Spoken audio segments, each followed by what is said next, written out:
Thank you. Okay, so today, yeah, as we discussed last time, in this series, we look at different Jewish women and look at their historical context, the experiences that shape them, and how they influence the Jewish community.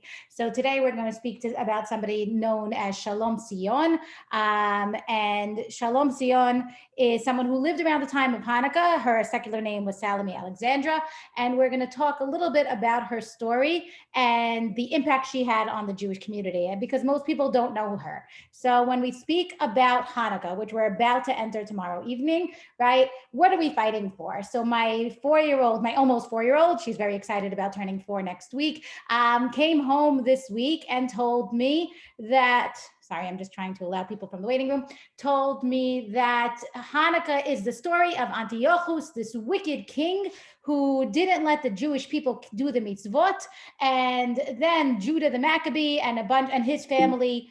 Sorry, it's just this thing. Hold on one second. Judah the Maccabee and his family were able to fight them, and they got to bring back Judaism, and they got to purify the Beit HaMikdash, and they found enough oil to light a candle for one day, and it lasts 8 days. And that's the story we all know, and we continue to hear starting from nursery till today. Right. And as we get a little bit older, the story gets a little bit more nuanced. We learn about how some Jews were picking up Greek culture and how Jews were also involved in the assimilationist trends. It was Jews who built the first gymnasium in Eretz Yisrael, which was a place for Greek culture and Greek ideas, etc. But, right, that's basically where the story ends. And so the Jews are able to get their religious freedom back. They're able to rededicate the Beit HaMikdash, and they're able to relight the menorah. And many of us don't know is that Hanukkah represents a break in the war, right? The Jews are fighting the Greeks for their freedoms, but this is just a break in the war. It's the point where we receive our religious freedom, but the Greeks are still in control of Eretz Yisrael, and the Jews are still going to continue to fight for years after the Hanukkah miracle. Right? Judah the Maccabee, the famous warrior that gets us our religious freedom back, is going to die in battle a couple of years after the Hanukkah story, fighting the same Greeks that he was fighting for religious freedom. And at this point, even though the Jews, by the time Hanukkah happens, the Jews received the Beit HaMikdash, they got the Beit HaMikdash back, they purified it, they were able to keep Shabbat again, they were able to do Brit Milah again, right? The Jews decide to continue fighting the Greeks, and the Maccabees, or the Hashmonaim, which is the name for the Maccabees family, decide to continue to fight the Greeks until they can receive full independence. Right? We no longer want to be under Greek rule. We don't want there to even be a possibility, right, of this happening again. And so we're going to continue fighting until we have full independence from the Greeks. And they do continue fighting, and they do achieve that end. And for about 100 years, we actually have a dynasty, a Malhot, a kingdom, leading Bnei Israel, leading the Jewish people in the land of Israel, which was referred to as Judea at the time, right? Under the leadership of the Hashmonaim family, the family of Judah the Maccabee, right? So Matityahu is the patriarch of this family. Judah the Maccabee, we see him on this family tree. He dies in battle, like I mentioned, right? And so his brother, Jonathan, takes over as really the first official leader of a almost independent Judea, almost fully independent of the Greeks. And he takes on 2 roles. He becomes the Kohen Gadol, right, the high priest at the Beit HaMikdash, and he becomes the political leader of the Jewish people.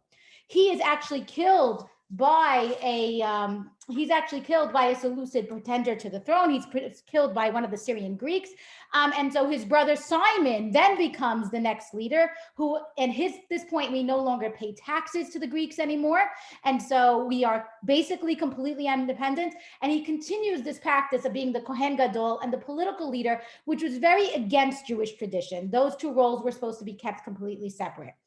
He, and more political intrigue, is killed by his son-in-law, along with 2 of his sons. His son-in-law, vying for power and allying with the Greeks, kills Simon and 2 of his sons. And the remaining son, John Hyrcanus, takes the lead.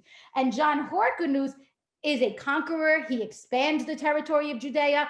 At some points in his expansion, he actually forcibly converts some of the people that he conquered. And so you see this really tough rule. You see something that's really not usually a part of Jewish tradition of forced expulsion, of forced conversions.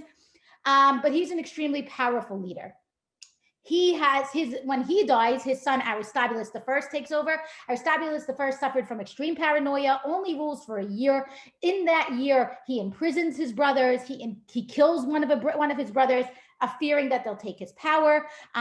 When he dies, his wife, according to Josephus, the Jewish historian, releases one of his brothers, Alexander Jannaeus or Alexander Yanai, in the Jewish sources, from jail, and he takes over the leadership. And it's he who's married to our heroine of our story today. It's he, Alexander Yanai, who's married to Shlom Sion. So it's the great nephew of Judah the Maccabee. And Shlom Sion becomes the great niece of our Hanukkah hero, Judah the Maccabee, right? And it is then, right, it's his death that brings on Shlom Sion's rule. So what we're going to look at today is a little bit about the leadership of Alexander Yanai and the legacy he left to his wife, and then why Shlom Sion or Salome Alexandra is such an important queen.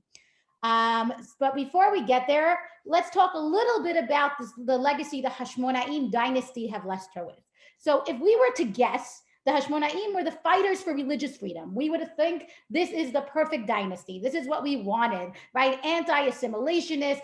We're going to be fighting for Jewish rights. We're going to be pious, right? And this is what we'd assume would be from the descendants of the Maccabees.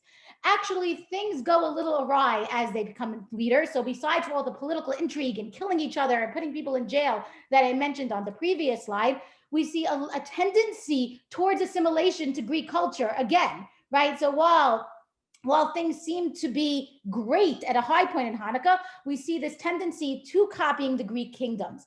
And at the same time, something is happening in Jewish society that's going to have a strong influence on everybody, and that is the rise of sectarianism.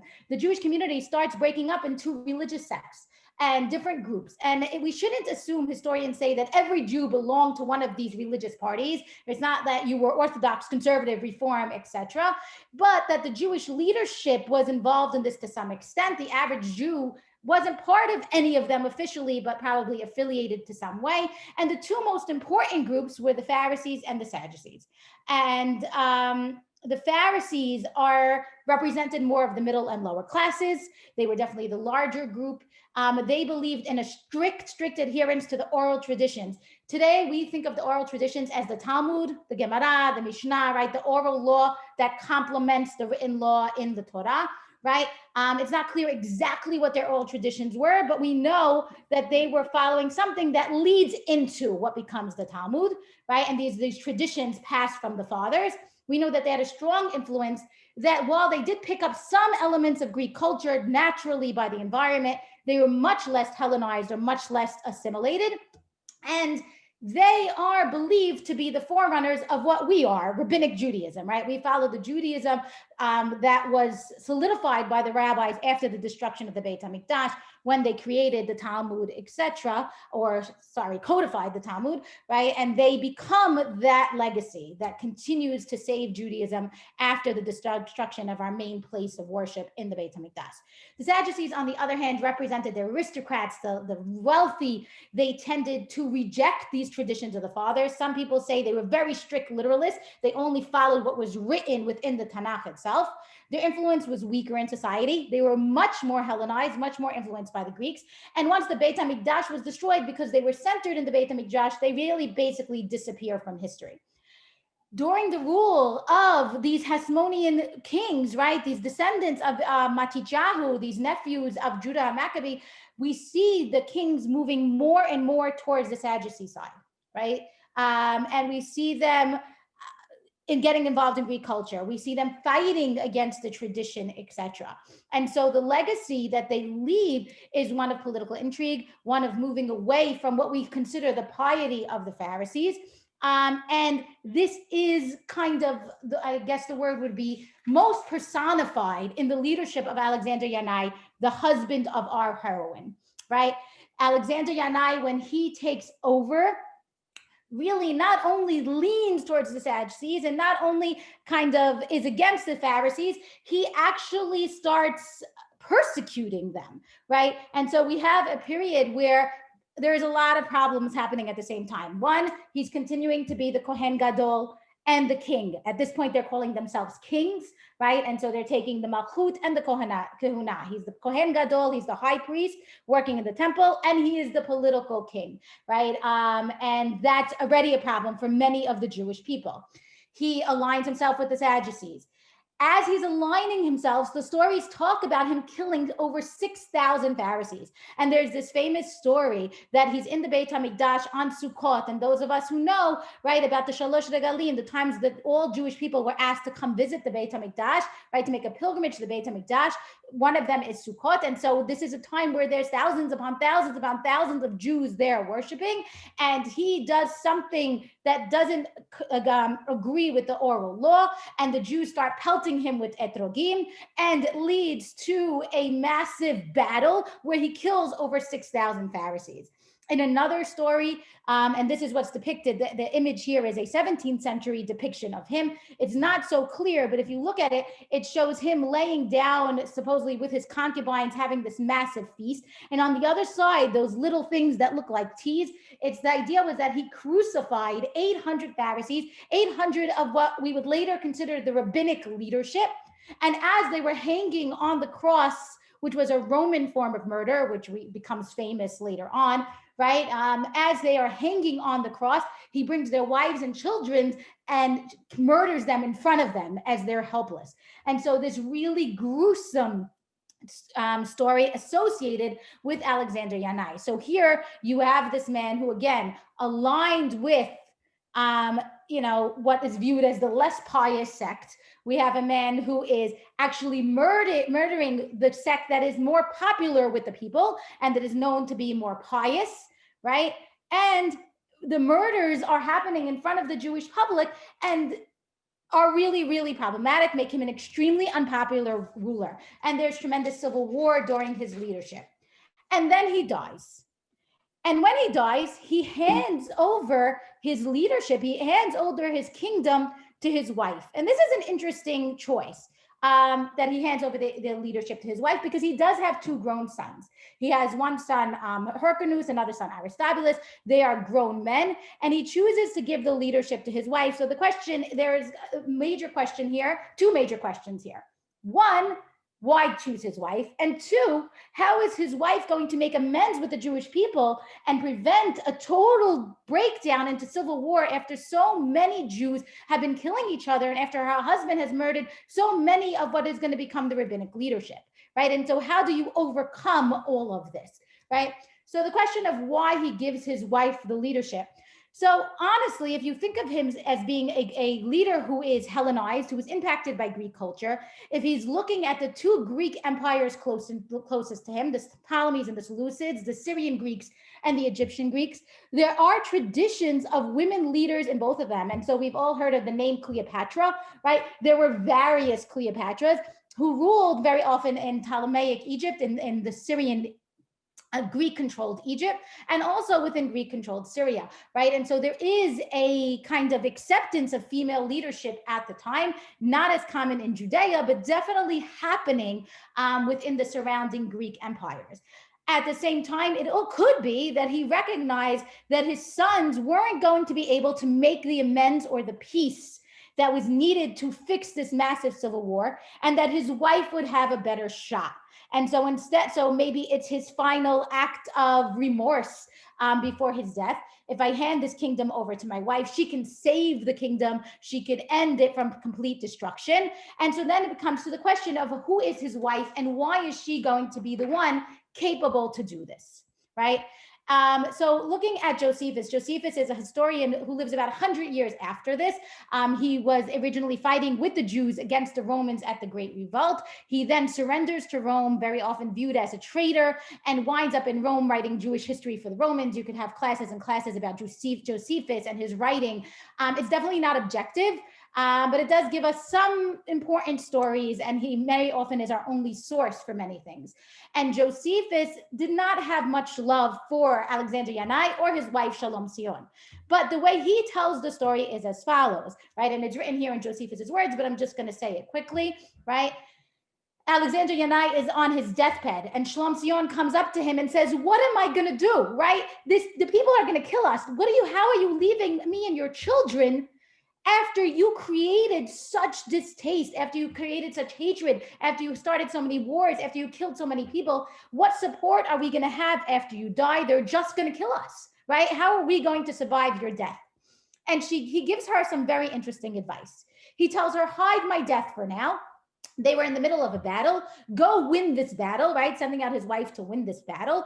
And when you win, come to Jerusalem, get the leadership of the Pharisees, get the leadership of this more pious sect, get them together and basically tell them the truth that I died, but that you're going to lead with them and that you will do everything that they say, that you will follow their advice, that you will love their friends and hate their enemies. And to prove your loyalty, offer them my dead body and say, I have such a distaste for my husband. He was horrible. I am not even interested in giving him a proper burial. You guys decide how to bury the man, right? And in doing so, basically showing your loyalty that you're willing to allow them to handle my body. And Alexander Yanai, even though he was so hated by the Pharisees, trusted their piety, trusted that they would not do anything to a dead body, and trusted that he would have a respectful funeral and a respectful burial if she did this. And Josephus tells this story and then presents her as somebody who's basically aligning with the Pharisees for political reasons, aligning with the Pharisees because she wants to survive, and really a puppet of them, right? And doing this not for sincere reasons, but because this is the way that she can survive. The rabbinic sources, right? What becomes the Talmud, what becomes the Mishnah, Gemara, and other rabbinic sources refer to her in much more glowing terms. Shlom Sion's 9-year rule, she rules for 9 years after her husband's death, is presented as a golden age, right? It's presented as kind of fixing all the mistakes of the Hashmonaim and really kind of saving their legacy. In the Haggadah, it mentions that during her rule, the rain fell only on Friday night, right? So that workers wouldn't be impacted and suffer no loss because of the rain, but at the same time, the land would be fertile and they'd have enough rain for production, and that the land was so fertile that the wheat grew like kidney beans and the oats like olives. And we know in Jewish tradition, the reward for good behavior for the Jewish people is that there will be rain and the land will be fertile, right? So the fact that her legacy and the fact that the rabbis tell us later on that during her rule, the rain continued to fall and the produce was perfect and even more than perfect, abundant, huge, etc. We know that means they're telling us this is the perfect kingdom. This is the model kingdom. Hashem is happy with this, right? And so definitely not the same story that we're getting from Josephus, that she's not sincere and just aligning, etc. We're having a story of somebody who's really, really in line with Jewish tradition. So what is it that she did that gives her this legacy? And this legacy continues till today. We have streets named after her in Eretz Yisrael, and her legacy among the Jewish people who are the descending from this rabbinic legacy is of somebody with such a positive reputation. So what did she do?